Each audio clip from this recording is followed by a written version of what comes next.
Time for another board meeting recap podcast. How are you today, Dr. Smith? It's a great day. Very well, then. So let's go ahead and get started. We're going to take a look at last night's school board meeting. As always, we started with good news. So just a quick recap of that. Proud of Oak Hill School. They are a 2022 National Blue Ribbon School of Excellence qualifying school. So kudos to them. Always proud to honor Cause for Applause, our Employee of the Month for this month is Chad Hartman at Helfrich Park Middle School. So great educator on the west side of town. Four of our teachers were recipients of this year's Lilly Endowment Grant through their Teacher Creativity Fellowship Program. Very proud of two of our boys' basketball teams for winning sectional championships recently, North and Bossy. So great job to them. One of our students at Early College High School, Jehana Fisher, qualified for this year's Poetry Out Loud State Finals. And last but not least, this past weekend, four of our five high schools wrapped up their theater productions.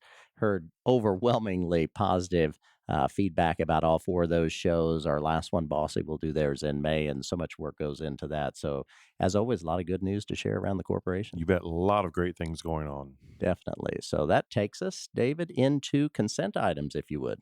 You bet. So moving into item 2.02, consideration of allowance of payments, they totaled for this time period $11,328,832.80, and really very, very typical for this time of year.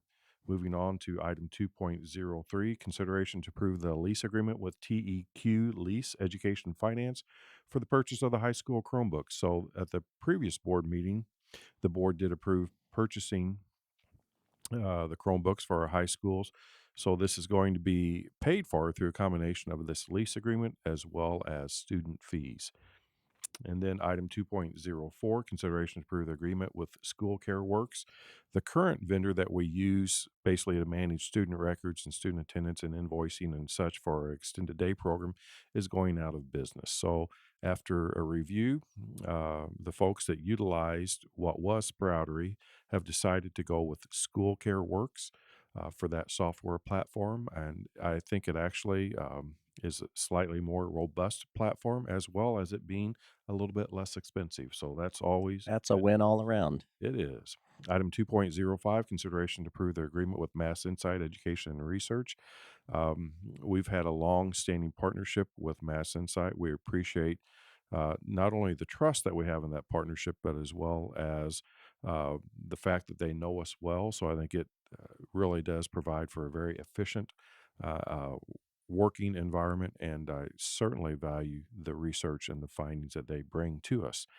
So we're going to do a deep dive in math through TNTP, which is the new teacher project consortium.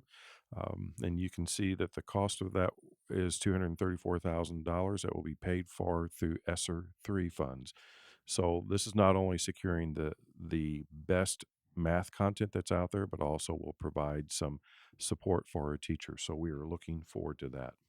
Item 2.06, consideration to approve the agreement with the Center for Mind Body Medicine. So we were fortunate that the EVSC Foundation received a grant for this work. And so basically they are providing those funds to EVSC for the specific purpose of the grant was to uh, enter into an agreement with the Center for Mind Body Medicine to provide professional development and actually advanced training, a train the trainer model.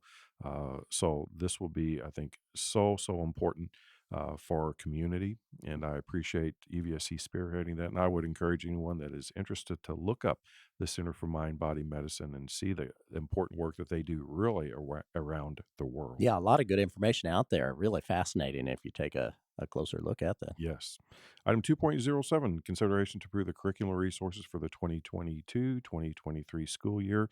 All of these curriculum resources are resources that we are currently utilizing. This is just an extension, and that's why it is appearing then on the consent agenda. And then finally, under consent 2.08, consideration to approve the petition to the Indiana Department of Education for the Common School Fund loan.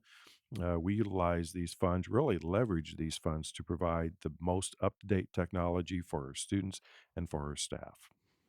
And that wraps up consent items. So that takes us then to personnel recommendations last night. Yes. So then moving into item 3.01, personnel recommendations. Want to lift two people. Brittany Brown, she is returning to Evansville. She's a Wrights High School grad. and then went up into the Indianapolis area for, I believe, about 22 years. Has been an outstanding principal up in the Indy region, coming back home to be the principal at Oak Hill Elementary School. So we are excited to have her return.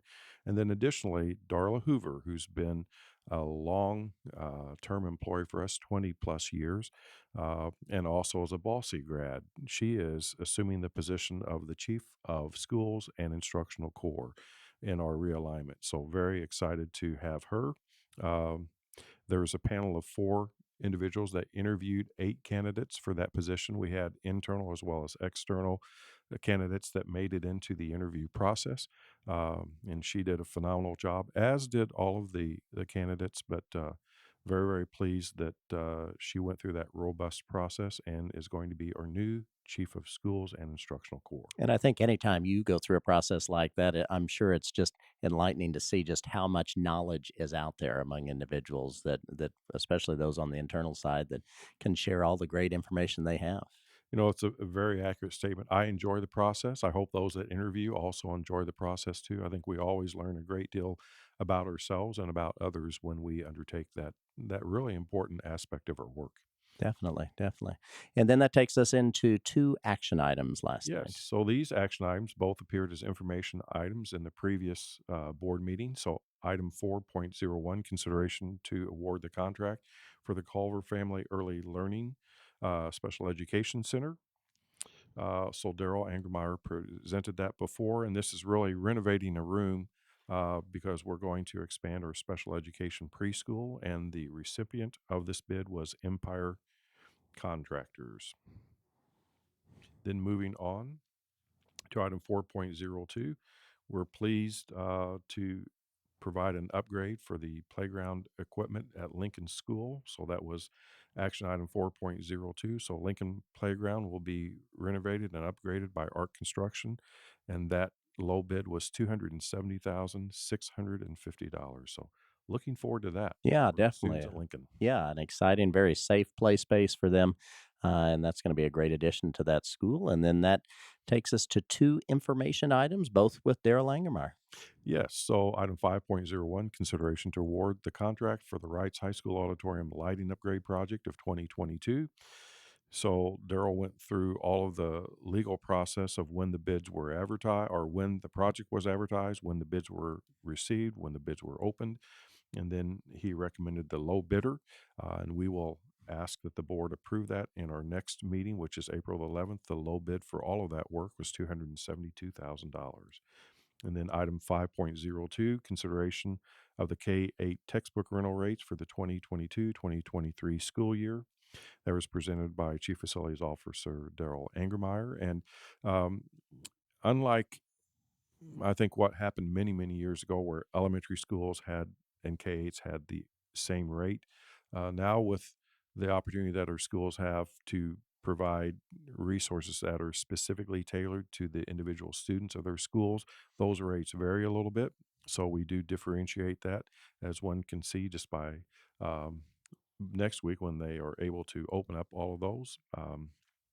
Rates primarily stay the same.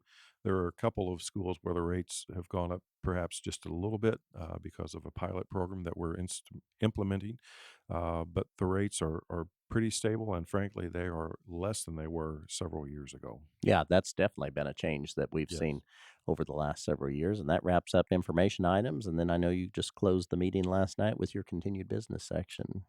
We did, and really no real news there. I Yeah, really did amplify several things that you had mentioned in our good news. right. Um, we just have a lot of very, very good things going on. And, I don't even know that we said it specifically last night, but it's certainly pertinent for continued business. I know again, and you've said it, but I know it's worth repeating what a great experience you had working with our fine musicians at high school with the honors performance that was at the Victory recently. Yes, I did not mention that last night, but I think we have the audio files now. We will merge those with the Getting ready to video. post And that on social media very soon. yeah, so everybody, if you could not make it to the concert on March the 1st, then you will be able to enjoy the work of our students in at your leisure in the comfort of your home. I almost hate to call them student musicians because I think they're musicians with They that clearly talent. are, and we're playing professional music. I Yeah. mean, it was not edited or watered down for high school students. It is the edition that professional musicians play. Definitely. Well said. Glad you got to be a part of that as well. And that wraps up last night's school board meeting. So we're heading into spring break. So hope you and your family enjoy spring break, and all of our employees and all of our students. Great chance for them to get some relaxation in. That's right. Stay safe, and we'll see you back after 1 week.